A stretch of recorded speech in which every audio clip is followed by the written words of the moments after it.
The Black Ice Chronicles massive. As you see, we just came back from voting. Now, like I told you, I wasn't voting for neither one of them motherfuckers. But I did vote for everyone else, the people I knew of in the questions. Question 1, question 2, I voted on that. Question 1, 2, 3, 4, voted on that. You know, Las Vegas. You know. So, like I told you before, we weren't voting for those motherfuckers, and that's the truth. So, because Hillary Clinton, in my estimation, lies, and Donald Trump is for that alt-right shit. That alt-right shit. And we talked about the alt-right, that ALT-right, R-I-G-H-T. Look that shit up. But they want an all-white America. So that's why I wasn't voting for that motherfucker. Okay, so look. We've had an interesting morning, my wife and I. We started out very early to get it done. We took care of some maintenance with the car. Then we went to the post office to send off some packages to people who have donated to the Black Ice Chronicles cause. You can go into lordlandonline.com and donate. And for your donation, we will send you a film from the Black Ice Chronicles. So go into lordlandonline.com and do that. So, you know, we got up to the post office, and, you know, out here in Las Vegas, it seems that they, unlike back in the Midwest, everything seems to open up earlier because people are moving faster. Things seem to open up a half an hour to an hour later out here. We don't know why that is, but that's the way it is. And maybe back in the Midwest right now, that's what's happening here too. No way of telling because we're not there, but we're here. So I can tell you about our experiences here. However, we were waiting, and we were like the second in line. And so we're waiting there. And a person that was in line who had stepped out, you know, my wife let him back in line. So we were sitting there having a conversation. He asked us where we were from, you know, because if you know anything about Las Vegas, people who come from other places, we seem to be more congenial. We'll speak. We'll say, hey, how you doing? It wasn't always like that when we first got out here in Las Vegas. People were friendly in the beginning, or maybe it was just the people who transplant here, and maybe that's who we were running into. But for the most part, people were friendly when we first got here. But there's been a shift. The Republicans, at first, when we first moved out here, the Democrats ran the state house. And now with the Republican governor, now it's a Republican governor and Republican-run Senate majority. And everything changed. It went from energy, using the solar panels, to all of a sudden the subsidies that made that possible were taken away, which made people have to pay more for having the solar panels. You know, not going along with what's really happening, clean energy, and getting away from, you know, the dirty energy. Things like that. And like road repair would happen at night, and during the day you could ride through the streets and the barrels would be put to the side, and then around 7 p.m. and overnight until about 6 a.m. they would work on the roads, and then the barrels would be moved out the way for you.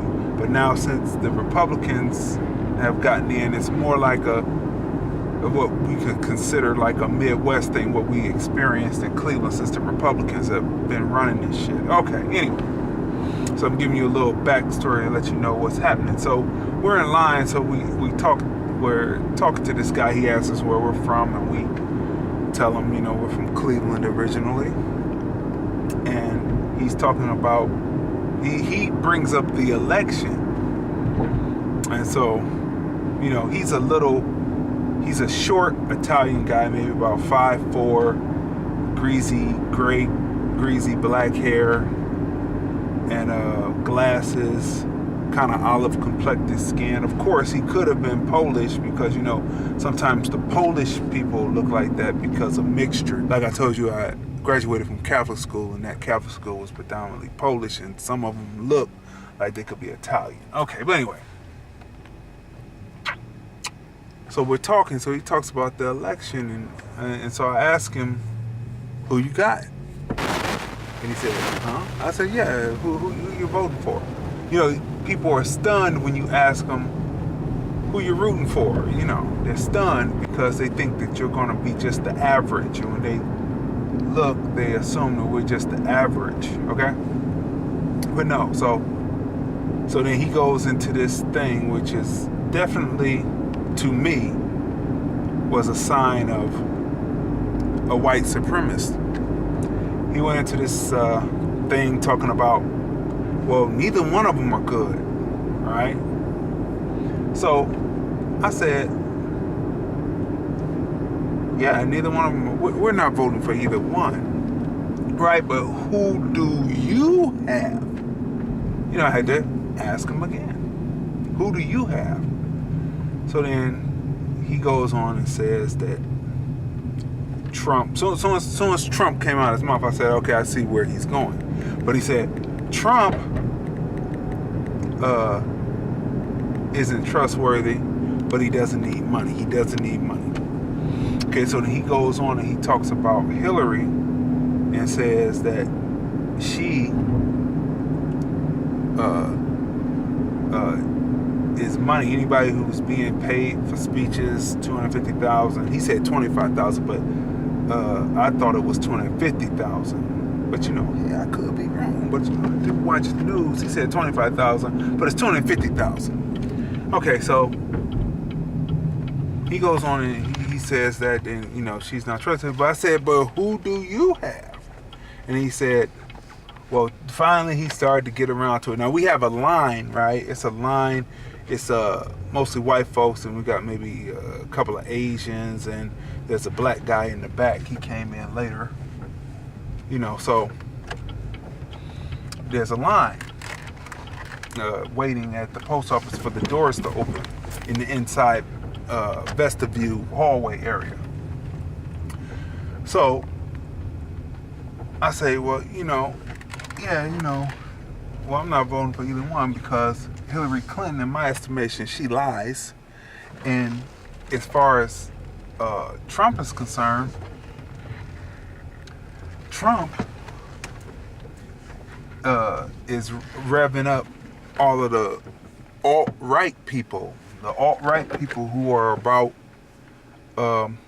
there being an all-white America. Now, when I said that initially the first time, someone was coming in and dropping heavy boxes into, like how you go into the post office and they have the drop area where you pull it out and you drop things in. So it made a lot of noise and it rattled off because it's all stainless steel, right?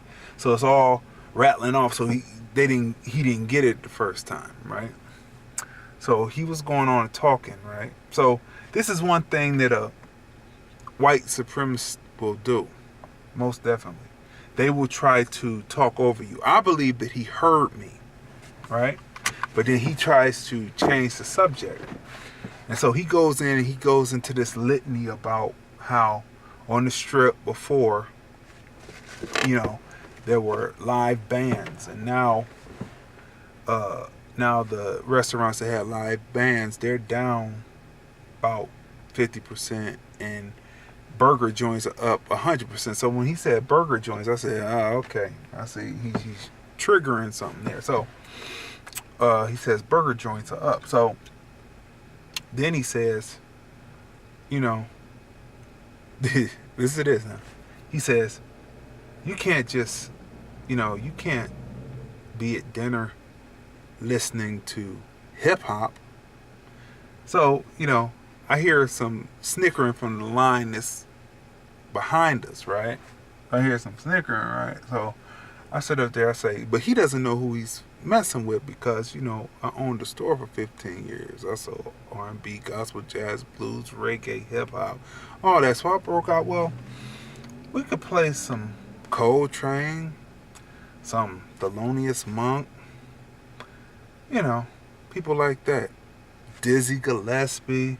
And then I heard the people in the back go, oh. And then he went, oh yeah. And then all of a sudden Chance said, oh yeah, I actually played with them. I played with, I play guitar and, I played with Wes Montgomery. I said, oh, you played with Wes Montgomery? I was like, oh, okay. So he had diverted off, so I brought it back. But about the election, I don't like the way the Democrats always push fear.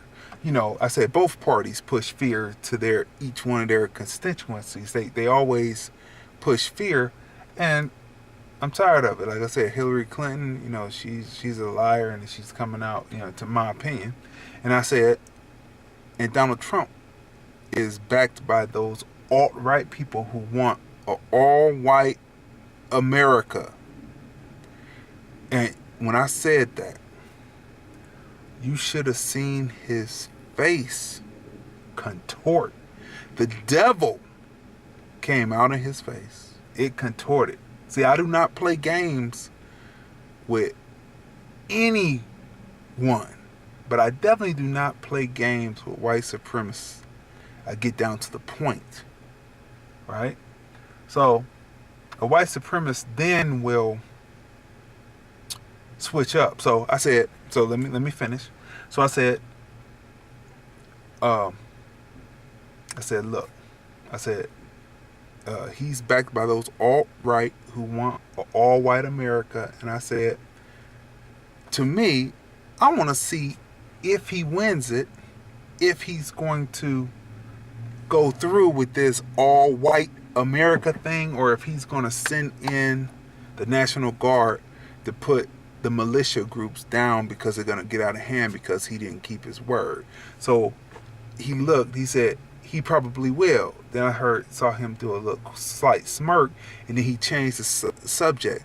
Just like Chicago. That's what a white supremacist will do. Just like Chicago, when I stayed on the south side of Chicago, and there was no fear when I stayed there. This was many years ago, he was saying. And when I stayed there was no fear, but now I think that he would get in. So then I got him to admit that he was voting for Trump. He said, I think that if he gets in, he'll be able to go in there and just put those guys down. I said, Chicago is a money game. That's what it is. And then he didn't understand me because most white supremacists are simple. And you have to always remember that. He didn't understand what I was saying because I'm moving on different layers of the conversation. I'm breaking between classism, bigotry, right? I'm just using two layers of the argument. And I said, no, he said, Trump doesn't need money. I said, no, it's not about Trump. It's about the uneducated whites being able to be employed by being employed in the police department. In the police department, you just go through the academy. You don't have to have any college. You don't have to have anything. All you do is go train on what they tell you how to do, tactical, basically. And then you learn some laws, but all police officers don't know the law, don't know the Constitution. So I told him it's a money game to keep people employed. The people in Indiana bring the guns in, sell it to them under the table. All of this murder goes on. And then there's more need for more police officers, which keep the uneducated whites employed. Right? So then he wanted to overtalk me and change the subject again. So by that time, they were opening the doors. And so I ended with, like what I said before, let's get to it. Let's get to this all-white America. Let's see if he's really going to do what he says he's going to do. All these people are backing, or it's once he gets in there, they're going to get upset and raise up, and then he's going to have to send in the National Guard to put them down. I think he's going to put them down because, like I've told you before, black people are the engine that makes America run. If we leave here tomorrow, America would fall. Go back and watch some of the other Crazy D speaks on.